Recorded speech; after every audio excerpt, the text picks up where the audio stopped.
Il-Prim Ministru Robert Abela flimkien mal-Ministru għat-Turiżmu Clayton Bartolo inawguraw lokanda ta' 4 stilel f'San Pawl il-Baħar. Din il-lokanda li oriġinarjament imbniet fl-1976 u reġgħet twaqqet u mbniet oħra floka saret b'investiment ta' 24 miljun euro. Kważi nofs seklu ilu il-lokanda Sivju kienet ta' 3 stilel u kellha inqas minn 50 kamra. Illum għandha 180 kamra u tħaddem 50 persuna.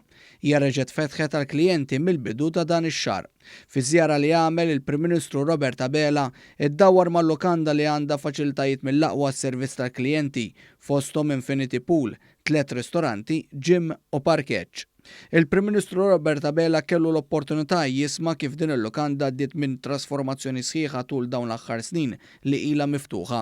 Waqt iż-żjara l-Prim Ministru ltaqa' wkoll ma' qatt ta' ħaddiema minn dipartimenti diversi u rangrazzjahom tal-ħidma li wettqu ta' kuljum dedikazzjoni bilan li joffru l-aqwa esperjenza possibbli lit-turisti li jażlu lil pajjiżna.